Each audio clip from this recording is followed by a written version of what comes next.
మామూలుగా డాక్టర్ అంటేనే అరే అసలు తినడానికి కూడా టైం ఉండదు రా వీళ్ళకు అని మాకు కనబడుతూ ఉంటుంది. అండ్ ఏ టైం పడితే ఆ టైం, అందులోనూ మీరు హాస్పిటల్ మెడిసిన్ అంటున్నారు.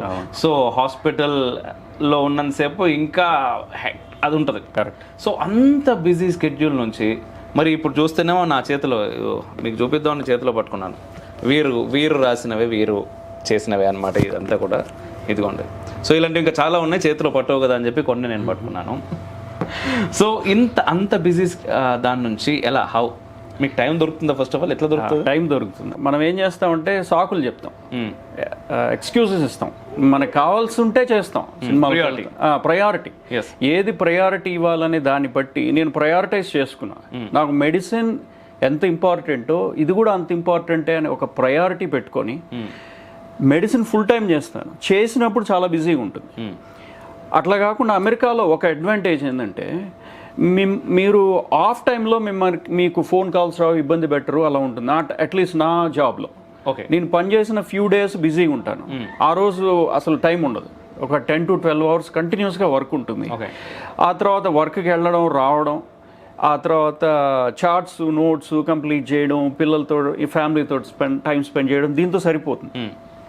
అట్లాంటి టైంలో ఏదో ఒక హాఫ్ అన్ అవర్ 1 hour ఎక్కడో చోట ఎత్తుక్కొని పొద్దున్నే లేవడం. నేను ఎర్లీ మార్నింగ్ లేచేస్తాను, లైక్ 4:30 అలా లేచి ఒక టైము అని అనుకొని, ఒకటి చెప్తారు ప్రొటెక్ట్ యువర్ టైం అని. ప్రొటెక్ట్ యువర్ ఓన్ టైం అంటే మనం ఒక టైం పెట్టుకొని దాన్ని మనం ప్రొటెక్ట్ చేసుకోవాలి. అంటే అవుట్ సైడ్ ఇన్ఫ్లుయెన్సెస్ రాకుండా ప్రొటెక్ట్ చేసుకోవాలి. దాన్ని నేను బాగా ఫాలో అవుతాను.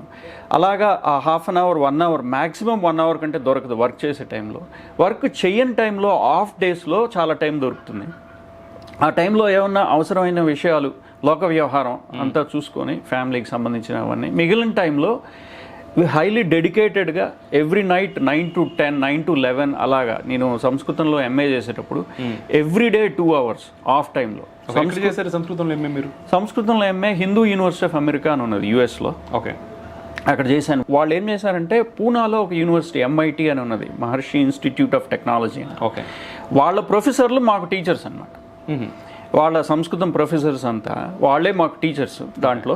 సో వాళ్ళ ద్వారా అంతా నేర్చుకొని సర్టిఫికేట్ అదంతా హిందూ యూనివర్సిటీ ఆఫ్ అమెరికా ద్వారా మాకు ఇచ్చారు. సో అది 2, 3 or 4 years ఎట్లాగైనా చేయొచ్చు. నేను 2 yearsలో కంప్లీట్ చేశాను. అమెరికన్స్ ఎవరైనా ఉంటారు అక్కడ మీతో పాటు సంస్కృతి నేర్చుకునే వాళ్ళు? అమెరికన్స్ ఉంటారు. అమెరికాలో మనలాగా ఉండేవాళ్ళు ఎక్కువ ఉన్నారు. అమెరికన్సే కాదు, జపనీస్, చైనీస్ కూడా ఉన్నారు. ఓకే, అందులో ఎందుకంటే కొంతమందికి సంస్కృతం నేర్చుకుంటే తప్ప, కొంతమంది యాక్చువల్లీ కరెక్ట్, సంస్కృతం కొద్దో గొప్ప తెలిస్తే తప్ప మన సంస్కృతి తెలియదు. బేసిక్గా మన సంస్కృతి తెలియదు, నేను ఒప్పుకుంటాను. కానీ అమెరికన్స్ కి సంబంధం ఏంటి అని అంటే వాళ్ళు దేర్ ఇంట్రెస్టెడ్. వాళ్ళకి అంటే మీరు మామూలుగా మాట్లాడుతుంటారు కదా, అడుగుతుంటారు. అవును, మీరు ఎందుకు వచ్చారు దీంట్లోకి, ఎందుకు సంస్కృతి పైన వాళ్ళకి జిజ్ఞాస ఎందుకు? కరెక్ట్, మంచి ప్రశ్న అడిగారు. ఎందుకంటే వాళ్ళ దాంట్లో వాళ్ళకి సాటిస్ఫాక్షన్ లేక, వాళ్ళ దాంట్లో ఎలా ఉంటుందంటే ఒక బిలీఫ్ సిస్టమ్ ఉంటుంది, ఒక ఫెయిత్, వాళ్ళని ఫెయిత్ అంటారు. ఒక అబ్రహామిక్ రిలీజియన్, వెస్టర్న్ రిలీజియన్ మీరు తీసుకుంటే దాన్ని వాళ్ళు బిలీఫ్ సిస్టమ్ అంటే నమ్మకంతో వెళ్తుంది అది. కొంతమంది అంటే ఎస్పెషల్లీ ఈ జనరేషన్ వాళ్ళకి నమ్మకంతో వెళ్ళాలి అంటే ఒప్పుకోకపోవచ్చు కదా.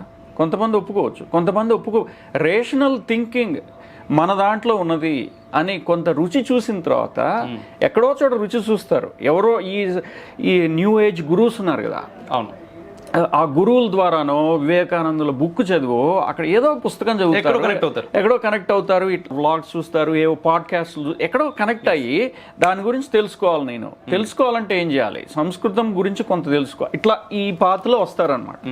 యాక్చువల్లీ అది కరెక్ట్ పాత్. అది అట్లా రివర్స్లో రావడం అనేది నన్ను అడిగితే అంటే క్వశ్చన్ వేసి అది ఏంటి నేను తెలుసుకోవాలి అని. మనుష్యానాం సహస్రేషు కశ్చిద్ యతతి సిద్ధయే అని చెప్తాడు కదా గీతలో కృష్ణుడు. 1000 మందిలో ఒకడికి ఇంట్రెస్ట్ ఉంటుంది, అది ఏమిటి తెలుసుకోవాలని. మిగిలిన వాళ్ళందరూ నమ్మకంతో ఉంటారు. మిగిలిన వాళ్ళు ఎందుకులే నమ్మితే సరిపోతుంది, ఎందుకు ప్రశ్న వేస్తే మనకి ఏంటో కూడా. మనకి ట్రైనింగ్ కూడా అలానే ఉంటుంది కదా. సో అందుకని అట్లా అమెరికన్స్ కానీ, జపనీస్ కానీ, చైనీస్ కానీ వాళ్ళు ఇన్ఫ్యాక్ట్ బొట్టు పెట్టుకొని వస్తారు. ఆడవాళ్ళు మా క్లాస్లో ఉన్న మా కోహాట్ గ్రూప్లో ఉన్న వాళ్ళు చైనీస్ లేడీస్ బొట్టు పెట్టుకొని వస్తారు. వాళ్ళకి ఎలా ఇంట్రెస్ట్, ఆ పర్టికులర్ క్లాస్మేట్స్కి ఎలా ఇంట్రెస్ట్ వచ్చిందంటే వాళ్ళు చిన్మయ మిషన్ ద్వారా కొంత ఎక్స్పోజర్ జరిగి, ఓకే, చిన్మయ మిషన్లో సంస్కృతం కొంత నేర్పిస్తారు వీళ్ళకి, మేము ఇంకా నేర్చుకోవాలి. కొంతమంది అయితే ఉద్యోగాలు కూడా వదిలేసి ఇందులోనే కంప్లీట్గా డెడికేట్ అవుదామని, సంస్కృతం నేర్చుకుంటే తప్ప మనం దీనికి పట్టు ఉండదు అని తెలుసుకొని వాళ్ళు ఆ రూట్లో వెళ్ళారనమాట. Okay okay. శత్రుమూకల చెర నుండి దేశ రక్షణ నీ ధ్యేయమైతే నీ అవసరం ఇక్కడుంది. Please do subscribe, like and share. దద్దరిల్లేలా పక్కనున్న గంట కూడా కొట్టుర్రి.